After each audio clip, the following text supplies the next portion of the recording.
जय हिंद दोस्तों, मैं अविनाश आरसी थिंक चैनल में आपका स्वागत करता हूं। आज हम लेके आए हैं आपके लिए एक नया सेशन। क्या है? त्रिभुज की गणना। तो चलिए हम सीखेंगे अभी नया सेशन में। आपको बहुत कुछ सिखाऊंगा मैं अभी धीरे धीरे। तो आज त्रिभुज के बारे में हम जानेंगे, इसका काउंटिंग कैसे किया जाता है। ये बहुत सारा एग्जाम में पूछा करता है। तो चलिए हम शुरू करते हैं। पहले त्रिभुज एक बना लेते हैं। ठीक है, हमारा त्रिभुज है। तो ये तो कोई भी नॉर्मल आदमी बता देगा इसमें त्रिभुज कितना है, तो एक ही है। इसको काउंट आराम से कर लेगा आदमी। तो इसी की तरह एग्जांपल हम दूसरा देते हैं। अगर इसमें पूछ दे आपको, ऐसे त्रिभुज बना के एक लंब दे दिया, अब इसमें पूछे कि टोटल त्रिभुजों की संख्या कितनी होगी या कुल त्रिभुजों की संख्या कितनी होगी। तो चलिए हम जानते हैं कैसे इसको निकालेंगे हम। तो ये क्या है, अभी तो ये छोटा सा है, तो इसमें ऐसे देखने में लगेगा कि नहीं हम बना सकते हैं, लेकिन इसी में बड़ा अगर दे दे तो बनाना मुश्किल हो जाता है।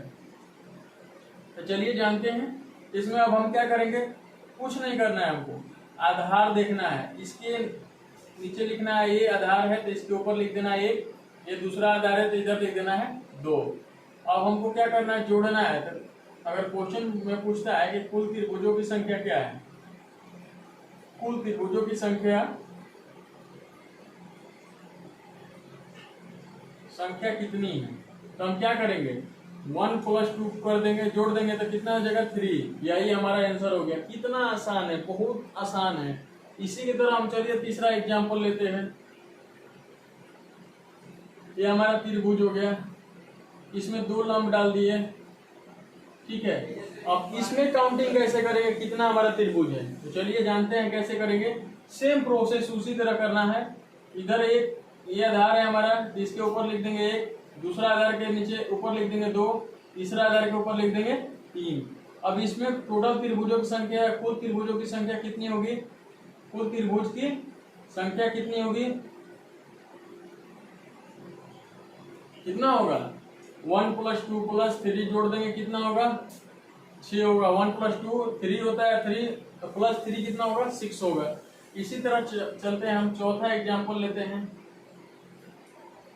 बहुत ही आसान है दोस्तों, बस आप इसको थोड़ा सा भी ध्यान से पढ़ लेंगे तो बहुत ही आसान होगा। कोई भी एग्जाम में 1 नंबर आपका नहीं छूटेगा।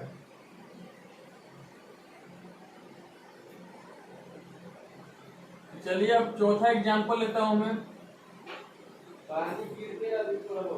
1 2 3, इसमें मैं 3 लंब डाल दिया। अब इसकी काउंटिंग कैसे करेंगे, सेम प्रोसेस यही लगाना है। इसकी भी काउंटिंग करना बहुत ही आसान है।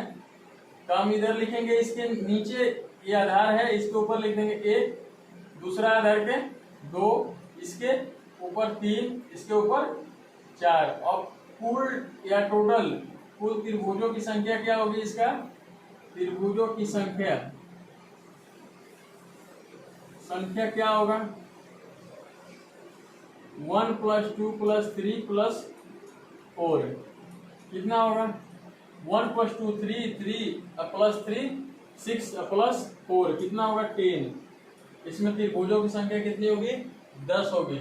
और पांचवा एग्जांपल भी ले ही लेते हैं। ये हमारा एक और हो गया, इसमें 4 लंब डालेंगे हम, 1 2 3 और 1 4। इसका कैसे गणना करेंगे या गिनती करेंगे, चलिए आपको बताया हूं मैं। सेम प्रोसेस उसी तरह लगाना है। इसमें भी ये आधार है, इसके ऊपर लिख देंगे 1, दूसरा के ऊपर 2 लिख देंगे, तीसरा के ऊपर 3 लिख देंगे, चौथा 4 और 5। कुछ नहीं करना है, गिनती लिखना है बस, 1 2 3 4 5। अगर 5 है तो 5 लिखेंगे, जितना रहेगा उतना लिखेंगे। ठीक है, और कुछ नहीं करना है, बस सिंपल सा कुल अगर त्रिभुज की संख्या निकालना है, त्रिभुजों की संख्या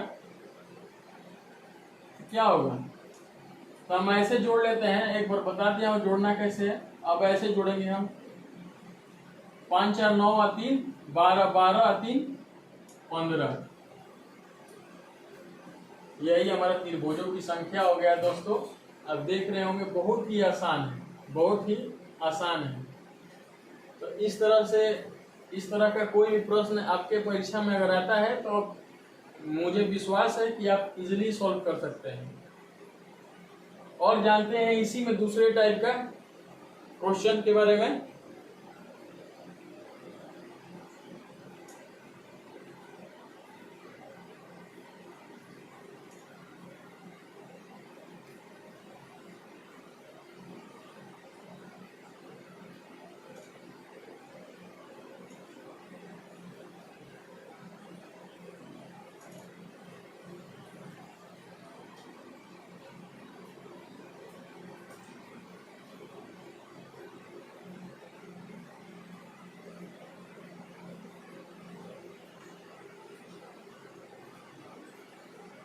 ये हमारे त्रिभुज हो गया। अब इसमें लंब डाल दिए, फिर इसमें एक पाई दे दिए, या इसका आधार बोल सकते हैं, बीच में डाल दिए। अब इसमें पूछ दिया त्रिभुजों की टोटल संख्या या कुल संख्या कितनी होगी, तो हम इसको कैसे काउंटिंग करेंगे चलिए जानते हैं। बहुत ही आसान है, आपको मैं सिखा दूंगा। बस यही है कि आप वीडियो देखते रहिए, सिर्फ आपको बहुत ही आसानी से समझ में आ जाएगा। इसमें कोई दिमाग नहीं लगाना है, थोड़ा सा बस जोड़ आना चाहिए और कुछ नहीं। तो ये नॉर्मल सभी को आता ही आता है, तो कुछ नहीं करना है हमको। यहाँ पर 1 लिखेंगे, फिर वहाँ यहाँ पर 2 लिखेंगे, फिर इसके नीचे ये आधार ऊपर वाला था तो 1 और 2 लिख दिए।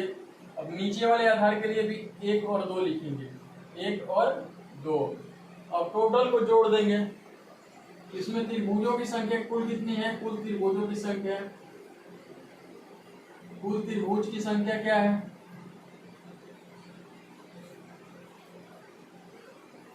तो अब क्या करेंगे, 1 और 2 कितना होता है, 3, और 3 और 3 कितना होता है, 6 होता है।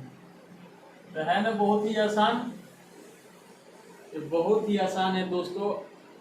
अब इससे आसान कोई नहीं समझा सकता आपको, ये बहुत ही आसान है। ऐसा बहुत सारा क्वेश्चन पूछता है एग्जाम में, तो मैं इसलिए बता रहा हूँ ताकि कोई भी एग्जाम में आप जाएं तो आपसे ऐसा क्वेश्चन देखते आंसर आपको याद आ जाए। इसी तरह का और लेते हैं, आपको मैं समझाऊंगा और अच्छे से समझाऊंगा। मान लीजिए इसमें अब हम 2 लंब डाल दिए, एक ही आधार और एक ऊपर में आधार डाल देता हूँ बीच में। अब इसमें पूछ दिया कि कितना होगा, तो अब हम क्या करेंगे, सेम उसी तरह से करना है, बहुत ही आसान है। आपको मैं एक बार बता दिया हूँ, दूसरा बार बता रहा हूँ मैं। एक इस आधार के ऊपर 1, इस आधार के ऊपर 2, इस आधार के ऊपर 3, फिर सेम वही 1 2 3। अब टोटल को जोड़ देंगे, कितना आएगा, टोटल को जोड़ देंगे कितना आएगा, कुल त्रिभुजों की संख्या कितनी होगी, कुल त्रिभुजों की संख्या। बहुत ही आसान है दोस्तों, 3 और 3 कितना होता है, 6, और 6 6 कितना होता है, 12। इसमें टोटल त्रिभुजों की संख्या कितनी होगी, 12। ठीक है ना, बहुत ही आसान। चलिए और जानते हैं, इस तरह का क्वेश्चन लेते हैं।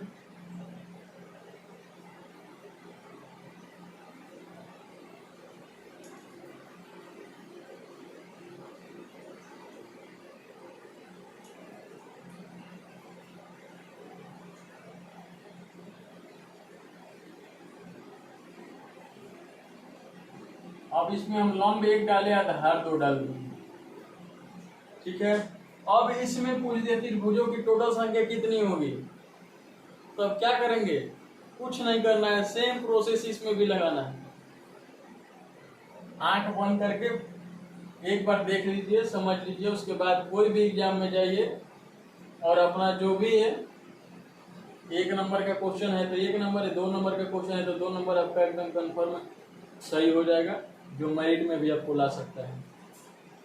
कुछ नहीं करना है, बस 1 यहाँ पर लिखना है और यहाँ पर 2, सेम इसी तरह 1 यहाँ, फिर 2, 1 2।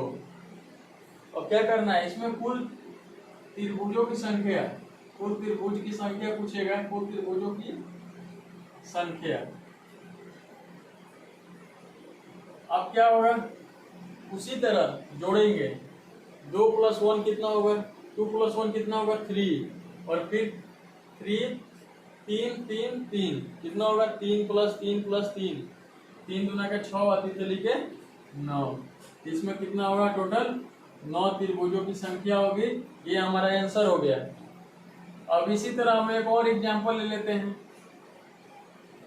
मैं इसमें 2 लंब डाल दिया और पहले एक आधार डालता हूं। 2 लंब डाल दिया और एक आधार डाला हूं मैं, और मान लीजिए दूसरा भी आधार डाल दिया। ठीक है, अब इसमें त्रिभुजों की संख्या सेम उसी तरह निकालना है। 1 2 3 1 2 3 1 2 3। अब इसमें टोटल त्रिभुजों की संख्या क्या होगी,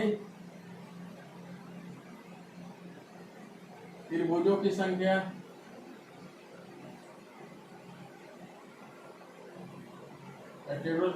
टोटल त्रिभुज कितना होगा इसमें, 3 + 2 कितना होता है 5 और 1 6 6 6 12। यहाँ पर काउंट जोड़ेंगे तो कितना होगा 6, यहाँ पर भी जोड़ेंगे तो 6 होगा, यहाँ पर भी जोड़ेंगे तो 6 होगा, सभी को प्लस कर देंगे तो 6 6 12 6 18। यही हमारा आंसर हो जाएगा। अब चलिए एक और तरीका, बेहतरीन तरीका से बताता हूं।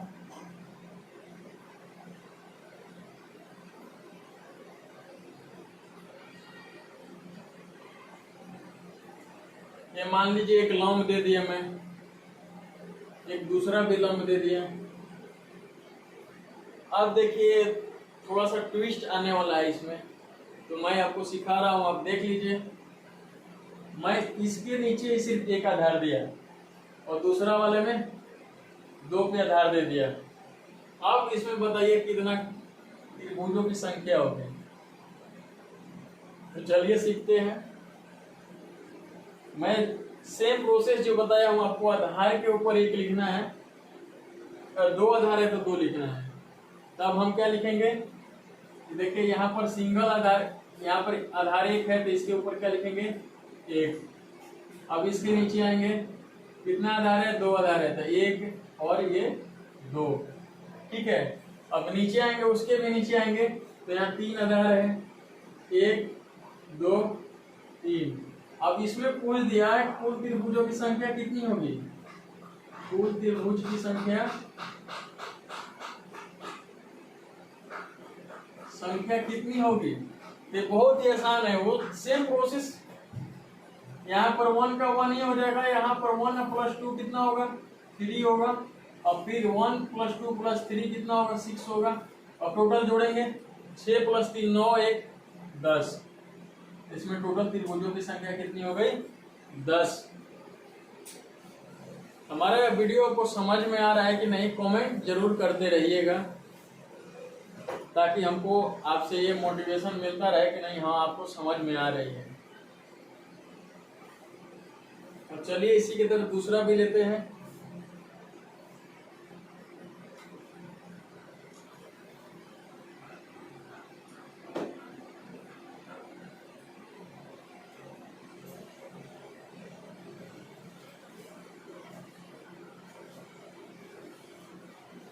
इसमें 2 लंब डाल दिया और ये मान लीजिए तीसरा लंब भी है, 3 लंब डाल दिया। अब हम इधर मान लीजिए दे दिए, इसमें 1 दे दिया, मैं इधर आधार में दे दिया, इसमें 2 दे दिया, और मैं इधर से दे दिया 3। कहीं भी मैं कुछ भी एग्जाम में पूछ सकता है आपसे, कहीं भी कुछ भी एग्जाम में पूछ सकता है। ऐसा नहीं है कि यही आएगा। मैं एक में यहाँ पर आधार में दिया था 1 का, अब बीच में दे दिया, तो इस तरह एग्जाम में भी इसी तरह पूछते रहता है।